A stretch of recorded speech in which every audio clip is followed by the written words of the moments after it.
drained and worn out by your duties as a mom, as a wife, as a working woman, just drained, like there's not enough to give. Yes, I have too.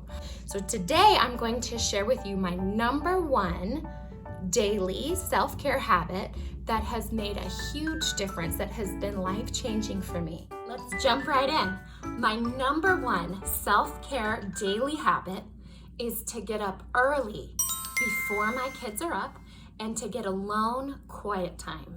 There is just something completely refreshing about not being jolted out of bed with needs coming at you, with little voices coming at you, little eyes needing to change diapers right away.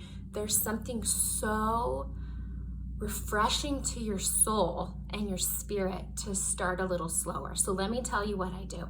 Number one, I get up at 5 a.m. Monday through Friday. I usually don't set my alarm Saturday and Sunday, but because of the rhythm of my body, I naturally get up pretty early. So I get up early.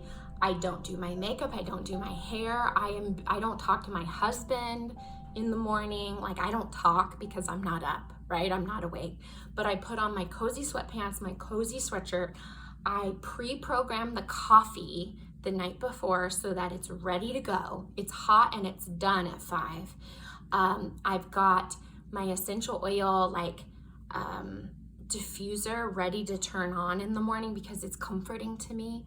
I know I have either a peanut butter ball or a muffin greeting me in the morning because I like to have a little something with my coffee. So I have something to look forward to. Go into a cozy place, and I've got my journal, I've got my Bible, and sometimes I'll have a nonfiction book that I want to read. Like right now I'm reading Atomic Habits.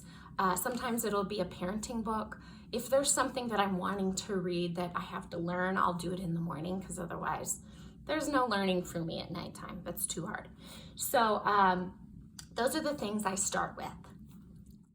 Okay, so while I'm winding up with my coffee, I'm slowly sipping it. It's early, I am still tired. First thing I'll do is I will pull out my journal and I'll start writing the things that I'm thankful for. Because I don't know about you, but when I wake up first thing in the morning, I'm a little grumpy. Sometimes I'm worried, I've been anxious, sometimes I'll sleep well, sometimes I won't. So I am frequently not in the great headspace first thing in the morning. And so to write down the things I'm thankful for, some are big, some are little. Usually it has to do with I'm thankful, I'll just thank God for coffee, for my kids, that they're healthy. Recently, I've thanked God for our furnace and our hot water heater because it's been winter in Colorado and they both went out over the last couple months. So you really appreciate it. So you'll notice, and I noticed this in a few minutes, my whole mindset changes because I've been focusing on the things I'm thankful for. So once that kind of, I've been writing for a couple of minutes. Or just kind of sitting there drinking my coffee, slowly winding up, because that's how I like to do it. I'll grab my Bible. So, I used to, as a Christian Jesus follower, I used to read my Bible in like mass where I try to like get through a lot of chapters. And I think there's a time for that. But right now I'm just learning to take it slow because the whole point is to connect with Jesus and to hear from him, to talk with him, to learn. And so, I'll just read like a psalm, like one of the psalms in the Bible that day. Sometimes I'll read, part of a chapter in the New Testament. And if something pops out, I'll just write it down in my journal and just kind of think through that, just taking my time, not rushing, just being simple about it. I will say, ladies, that when my babies were under the age of 6 months, and I would say like nursing and not sleeping through the night, which for me was when they were like 3 months and younger, I did not get up at 5. So give yourself grace because during that time you're up at 11 p.m., 2 a.m., 5 a.m. There's no way I'm getting up then.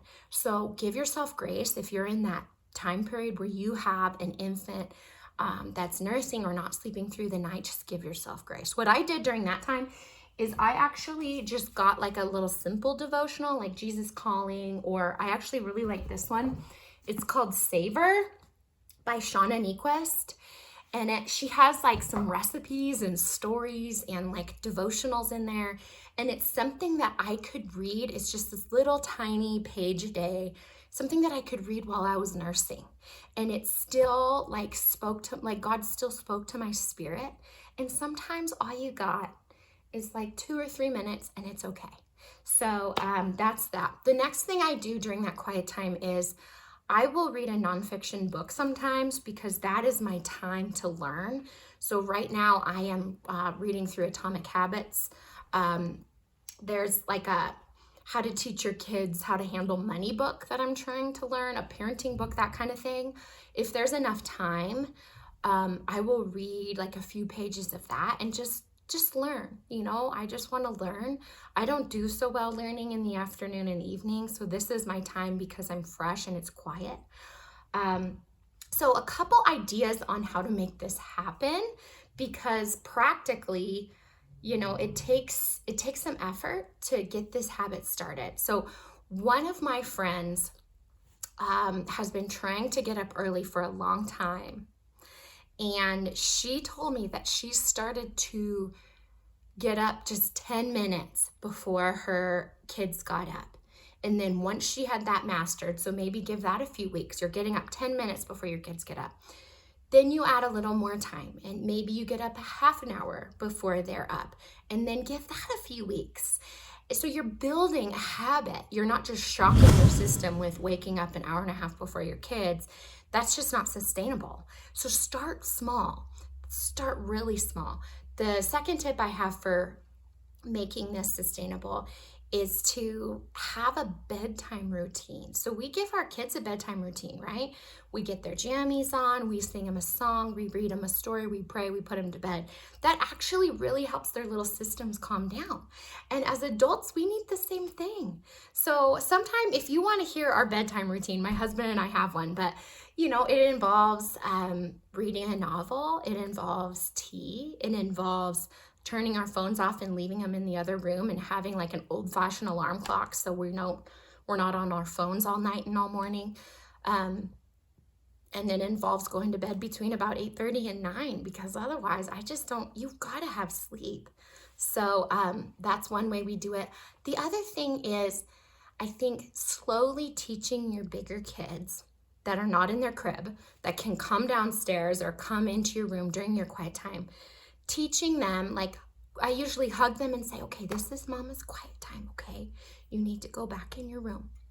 And it might take a little bit of time, but teaching them that this actually is your self-care time and you need some boundaries. You've got to fill yourself up before you can give to them.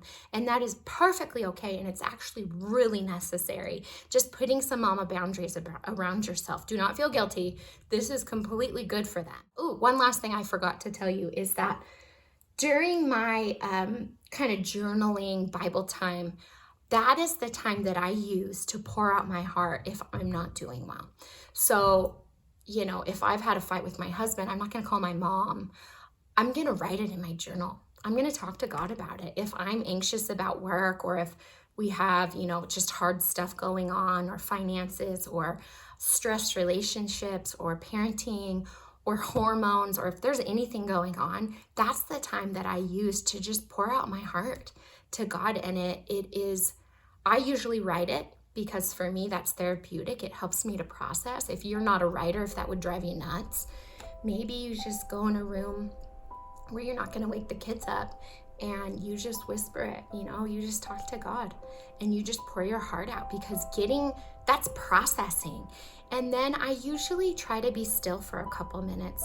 I shouldn't say it's a couple minutes, a couple seconds after that, and just be still and ask God to give me insight. Like, what's on your mind? What's on your heart, Lord? Like, do you want to say anything? And you would not believe the amount of times that my whole day has been changed by just those little moments of quiet, of processing, of asking God to speak. of thankfulness. Every morning, like even yesterday, I actually had a really hard day. My hormones were off. It was that time of the month. It had been spring break, and so like lots of kids, lots of action, and I just felt like a crappy mom. I mean, yeah, super overwhelmed, and just one little whisper from God, and I was, it just changed my whole day, my whole outlook on the day. So please join me. I would love to have you join me in this habit. If you have ideas that have helped you thrive as a mom, that have helped you, that are self-care habits that have made a difference in your life, would you please put them in the comments? It'll help me. It'll help these other mamas. We would love to hear it. If you want more of this content, please just put a thumbs up. It's the best compliment you can ever give me. And subscribe to this channel, and I would love to see you again. Have a great day, girls.